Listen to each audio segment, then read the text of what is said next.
Lettre de Satprem à Mère. Pondichéry, 18 juillet 1957. Douce mère, je reçois une lettre de mes amis qui dirigent la mission archéologique française en Afghanistan. Ils ont besoin d'un aide pour leur prochaine campagne de fouilles, 15 août, 15 décembre, et offrent de me prendre si je veux les rejoindre. Si je dois faire une nouvelle expérience dehors, celle-ci a le mérite d'être courte et proche de l'Inde et dans un milieu intéressant. Le seul ennui, c'est qu'il faudra que je paye le voyage jusqu'à Kaboul. Mais je ne veux rien faire qui te déplaise ou que tu n'approuves pas réellement. Au cas où tu trouverais bonne cette expérience, je devrais partir début août. Je remets ceci sincèrement entre tes mains. Ton enfant, signé Satprem. 27 septembre 1957. Question d'enfant à propos d'une vision où mère lui était apparue dans un corps lumineux. Pourquoi es-tu venu comme nous sommes? Pourquoi n'es-tu pas venu comme tu es vraiment? Parce que si je n'étais pas venu comme vous êtes, je n'aurais jamais pu être proche de toi, et je n'aurais pas pu te dire « Deviens ce que je suis ». Lettre de Satprem à mère.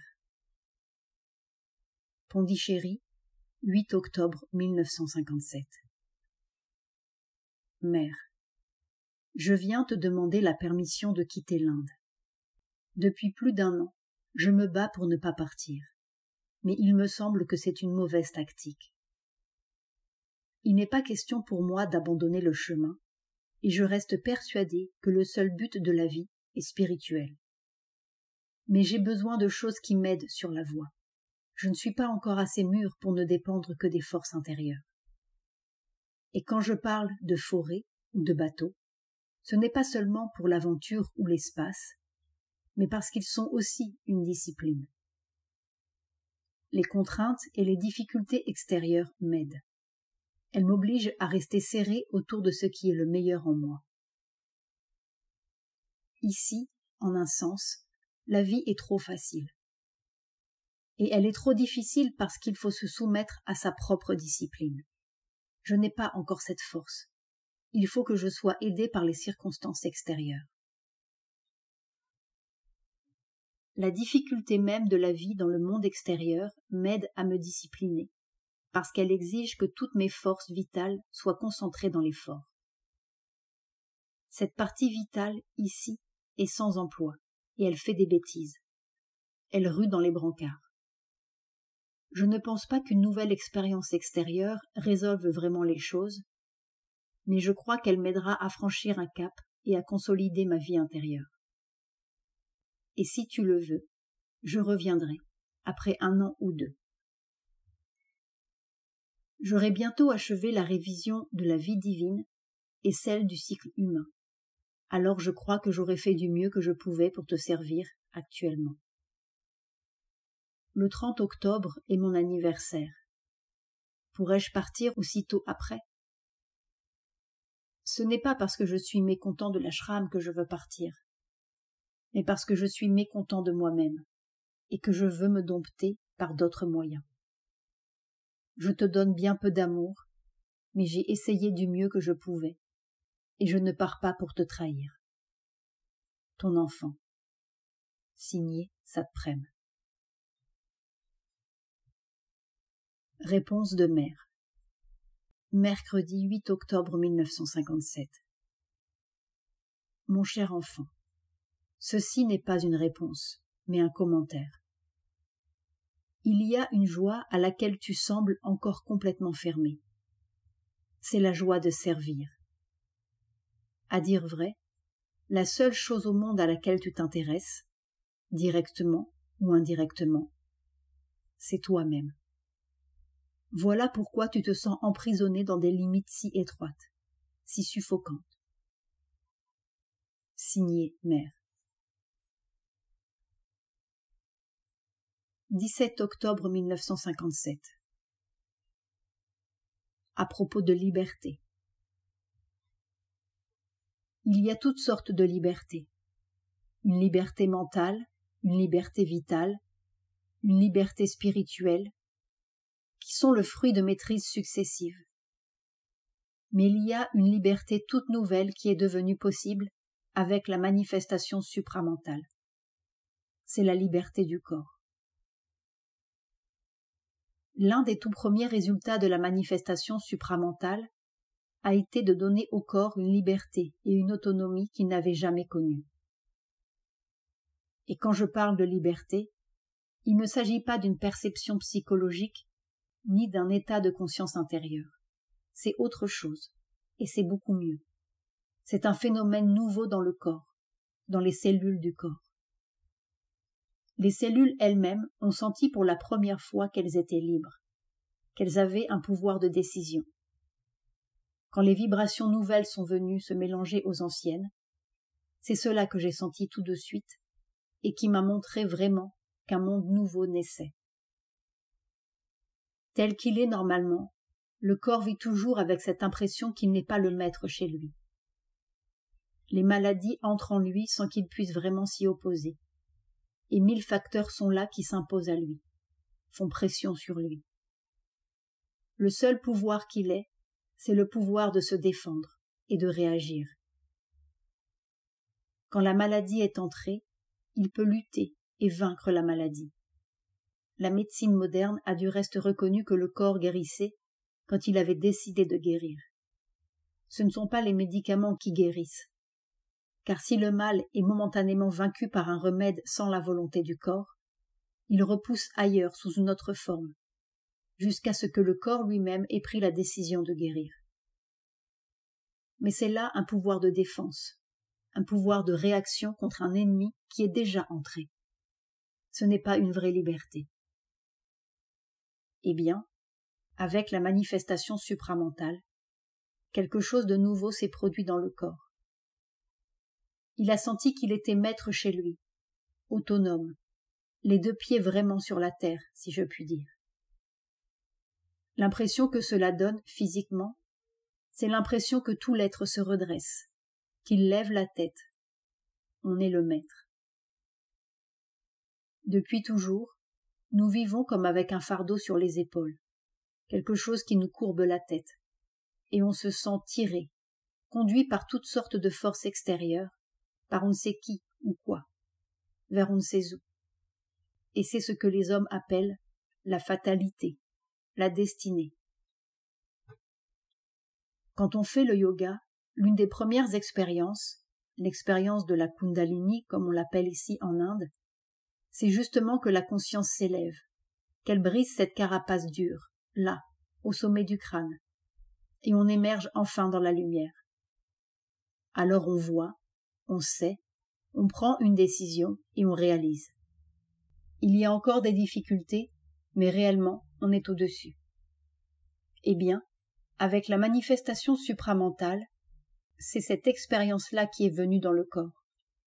Le corps a redressé la tête et il a senti sa liberté, son indépendance.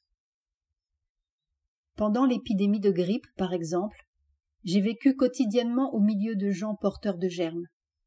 Mais j'ai senti clairement, un jour, que le corps prenait la décision qu'il n'attraperait pas cette grippe.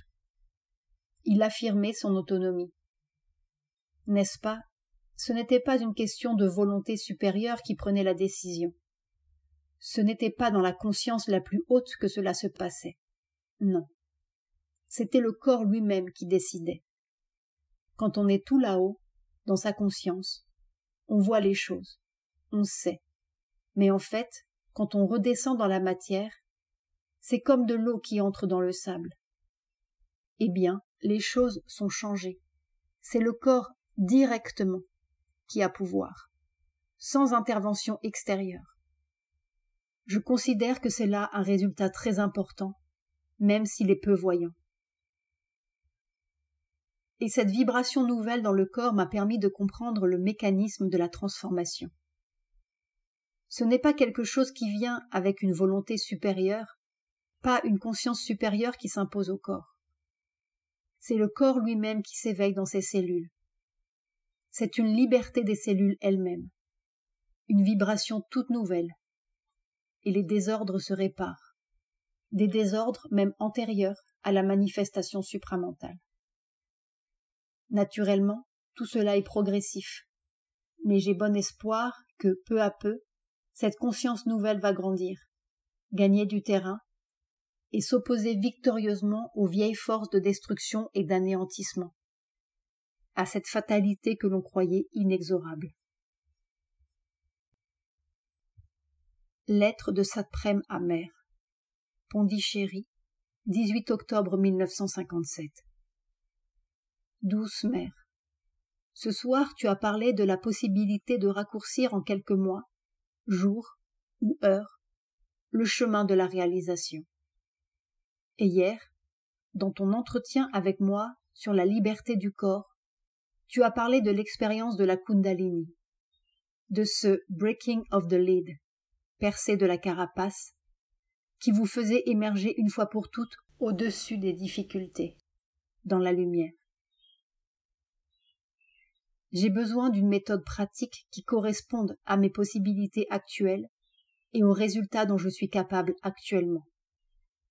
J'ai l'impression de disperser mes efforts en me concentrant tantôt ici, tantôt là, l'impression de ne pas savoir que faire exactement pour casser tout ça et en sortir.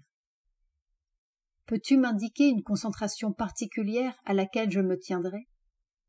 Une méthode particulière dont je ne démordrai pas?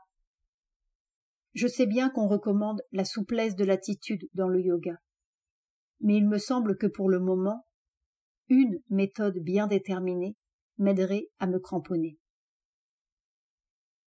Cette unique méthode devait être le mantra, comme Mère elle-même allait le découvrir. Ce côté pratique m'aiderait. Je ferai ça méthodiquement, obstinément, jusqu'à ce que ça craque une bonne fois. Ton enfant, signé Satprem. 12 novembre 1957. Le yoga intégral est constitué d'une série ininterrompue d'examens que l'on doit passer sans en être au préalable prévenu, ce qui vous met dans l'obligation d'être toujours vigilant et attentif. 3 groupes d'examinateurs font passer ces épreuves. En apparence, ils n'ont rien à voir les uns avec les autres. Et leurs procédés sont si différents, parfois même ils semblent si contradictoires, qu'ils ne paraissent pas pouvoir tendre au même but. Et pourtant, ils se complètent l'un l'autre. Ils collaborent au même but et sont indispensables à l'intégralité du résultat. Ces 3 catégories d'examens sont ceux qui font passer les forces de la nature, ceux qui font passer les forces spirituelles et divines, et ceux qui font passer les forces hostiles. Ces derniers sont les plus trompeurs dans leur apparence, et pour ne pas être pris par surprise et non préparés, cela exige un constant état de vigilance, de sincérité et d'humilité. Les circonstances les plus banales, les événements de la vie de chaque jour, les personnes, les choses en apparence les plus insignifiantes, appartiennent tous à l'une ou l'autre de ces 3 catégories d'examinateurs. Dans cette grande et complexe organisation d'épreuves, ce sont les événements généralement considérés comme les plus importants de la vie qui constituent les examens les plus faciles à passer, car ils vous trouvent sur vos gardes et préparés. On trébuche plus facilement sur les petits cailloux du chemin parce qu'ils n'attirent pas l'attention. Endurance et plasticité, bonne humeur, cheerfulness et intrépidité sont les qualités plus spécialement requises pour les examens de la nature physique. Aspiration, confiance, idéalisme, enthousiasme et générosité dans le don de soi pour les examens spirituels. Vigilance, sincérité et humilité pour les examens provenant des forces adverses. Et ne croyez pas qu'il y ait d'un côté ceux qui passent les examens et de l'autre ceux qui les font passer. On est, tout en même temps, suivant les circonstances et les moments, examinateur et examiné. Et il peut même arriver que l'on soit simultanément tout à la fois, examiné et examinateur. Et le profit qu'on en tire dépend, dans sa qualité et sa quantité, de l'intensité de son aspiration et de l'éveil de sa conscience. Et pour finir, une dernière recommandation. Ne posez jamais à l'examinateur. Car tandis qu'il est bon de se souvenir constamment qu'on est peut-être bien en train de passer un examen très important, il est au contraire extrêmement dangereux de se croire chargé de faire passer des examens aux autres, car c'est la porte ouverte aux plus ridicules et néfastes vanités. C'est la sagesse suprême qui décide de ces choses, et non la volonté humaine ignorante. Chaque fois qu'il y a un progrès à faire, il y a un examen à passer.